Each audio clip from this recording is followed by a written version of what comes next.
ஒரு பக்கம் நம்ம ஹீரோயின் இனியா விஷவள்ளியையும் விஷப்பாம்பு சிவத்தையும் உண்டிலன்னு ஆக்கிட்டு இருக்காங்க. இன்னொரு பக்கம் நம்ம ஹீரோ விக்ரம் சிவனாண்டிய புடிச்சே ஆகணும்னு வெறி கொண்டு சுத்திக்கிட்டு இருக்காரு. அவன் எந்த ஏரியால ஓடி போய் மறைஞ்சானோ அந்த ஏரியாவை முழுக்க சல்லடை போட்டு தேடிக்கிட்டே தான் இருக்கிறாங்க.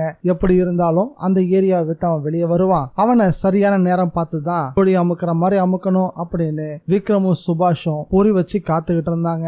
விக்ரம் தன்னை தேடி வந்தான். ஆனா மாயா ஏதேதோ பேசி அவனை தசை திருப்பிட்டாங்க. இதுக்கப்புறம் அவன் இந்த பக்கமே வரமாட்டான் அப்படின்னு மாயாவும் சரி சிவனாண்டியும் சரி தப்பு கணக்கு போட்டுட்டாங்க. ஆனா நம்ம ஹீரோ விக்ரம் அதுக்கெல்லாமே எதிர்மறையா செயல்பட்டு அந்த ஏரியாவிலே தான் சிவனாண்டிய வலை போட்டு தேடிட்டு இருக்காங்கன்ற விஷயம் மாயாவுக்கும் தெரியாம போயிருச்சு, சிவனாண்டிக்கும் தெரியாம போயிருச்சு. ராத்திரி நேரத்துல தன்னை யாரும் எதிர்பார்க்க மாட்டாங்க, யாரு கண்ணையும் படாம இங்க இருந்து தப்பிக்கலான்னு முடிவு பண்ணி வெளியே வந்தானோ இல்ல ஏதாவது அவசரமா ஒரு காரியத்தை கொடுத்து அதை செய்ய சொல்லி மாயா சிவனாண்டி அனுப்பி வச்சாலோ தெரியாது.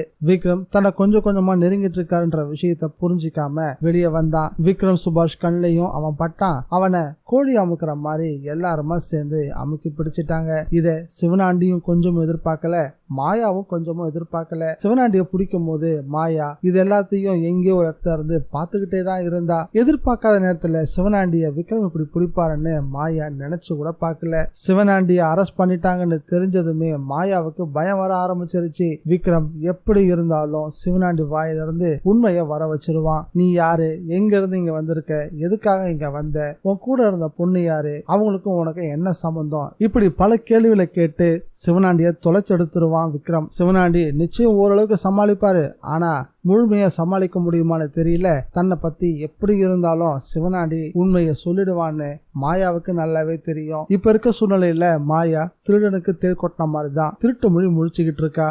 சிவனாண்டியை அரெஸ்ட் பண்ணதும் சிவனாண்டியை காப்பாத்துறதுக்கு நேரடியாகவோ இல்ல மறைமுகமாவோ கூட விக்ரமன் நெருங்க முடியாது. அப்படி நெருங்கினா தன்னை பத்திய விஷயத்த முழுமையா வெளிப்படுத்தி ஆகணும். இதுக்கு முன்னாடியாவது விக்ரம் கிட்ட கொஞ்சம் ஃப்ரெண்ட்லியா பேசிக்கிட்டு இருந்தோம், அப்படி கிட்ட போயிருந்தாலாவது கொஞ்சம் மதிச்சிருப்பாரு விக்ரம். ஏற்கனவே விக்ரமுக்கு கோவம் வர மாதிரி ஒரு முட்டாள்தனமான செயலையும் வேற செஞ்சுட்டோம். இப்போ விக்ரம் முன்னாடி போய் நின்னா நம்மள மனுஷியோட பார்க்காம அடிச்சு துரத்த தான் பார்ப்பான். அதனால சிவனாண்டியை காப்பாத்துறதுக்கு இருந்த வாய்ப்பை நம்ம இழந்துட்டோம் அப்படின்னு மாயா நிச்சயம் வருத்தப்படுவா.